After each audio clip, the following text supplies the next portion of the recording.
everybody. It's Nicole Pierce, and I'm back for another Career Conversations with Nicole. I'm excited. I have one of our advisory board members and an alumni on the call today. His name is Matt Menerey. Hey, Matt.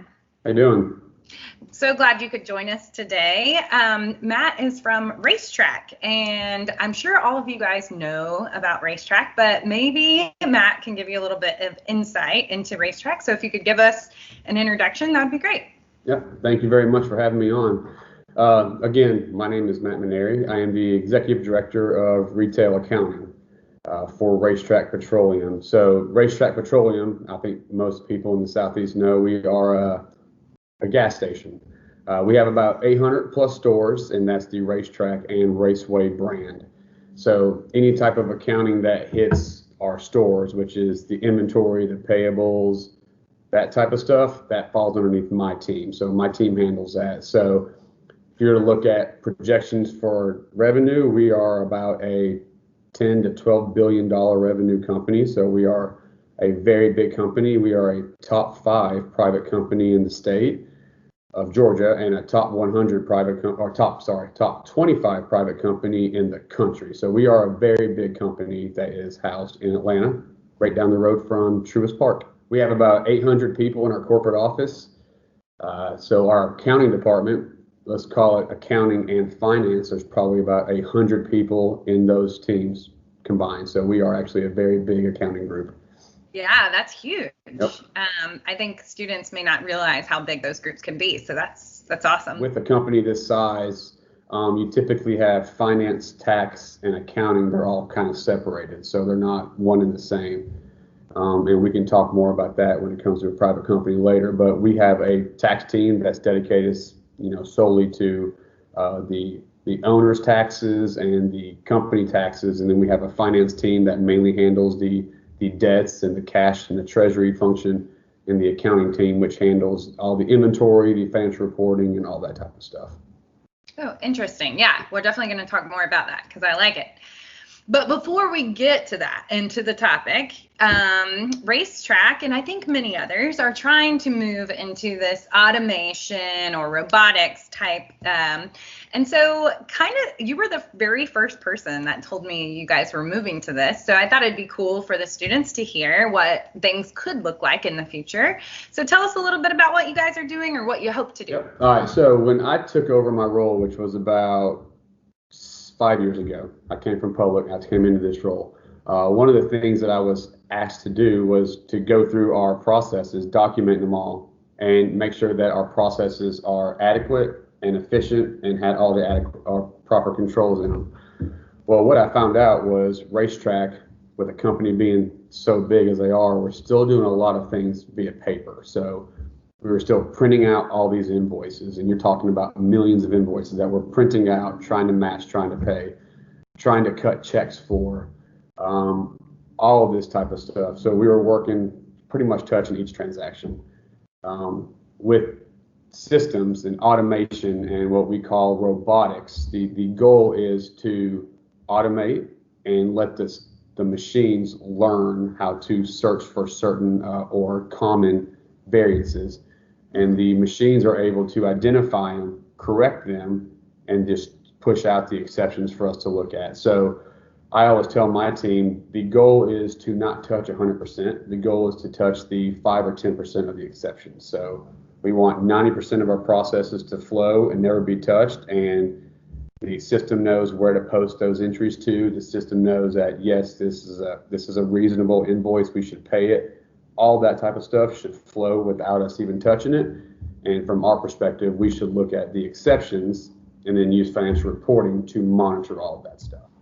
That is so interesting. I think we could honestly do just a whole career conversations about that topic because it's just so unique and fun, and I think the students will love it. So maybe I can con you into doing that. So let's get to the topic today. The topic for today is public accounting versus corporate accounting, and I love this conversation because I feel like some people are scared to actually go through some of this conversation, but our students at KSU some of them are very interested in working in corporate, and we believe that students should find their best fit wherever that is, and there should be no shame on either side of the coin, right? It's whatever they want to do.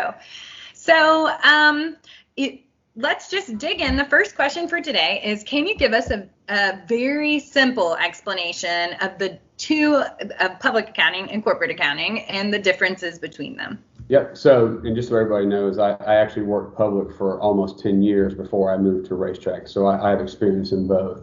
The big difference I always tell people is when you work public, you know a lot about a little bit, right? So you'll work on 40 companies and you'll know a little bit about their financials. You'll know a little bit about how they're set up. You'll know a little bit about certain transactions, certain reports. When you get into the private world, you know a lot more detail about very fewer things. So, like, I came to RaceTrac, we have 30 different companies. So you may know that if you're in the public world, but you don't know everything that those companies do, specifically systems, everything, all the transactions, that type of level. So that's the big difference. Now, the other difference is, depending on the private company size you work for, is you will do a lot of different sectors, right? So like maybe if you're working for a small private company, you may do accounting and tax and finance, which is banking and all that type of stuff. Where if you go public, you may just be doing audit, or you may just be doing taxes, that type of thing. But it's there's a lot of difference there. And to be honest, I actually enjoyed both of them, so I don't think that there's a bad decision. No, there never is. Yeah. Well, can you tell us like the best benefit, or what you think is the best benefit in working in corporate accounting? I think the best benefit of working in corporate accounting is getting to see the details of the business and how the business runs. And if the company's set up right and the accounting department has a good relationship with the business, you're going to be relied on to help all the businesses work through any type of problems and stuff like that. So the thing that I like about it, because I like to do a lot, I like to have my hands in 15 different pots moving around. I like, because I get to do a lot of projects. So I don't have a lot of day-to-day tasks where I sit down and do work at my level. I spend probably 40 hours out of a week doing work, and then the rest of the month, 40 hours out of a month doing work, and the rest of the month I'm doing projects and meetings and trying to roll stuff out and put fires out and that type of stuff. Oh, fun. Yeah. Students always like that idea of moving out of the mundane and into the strategic or strategy piece of it, right? Oh, yeah.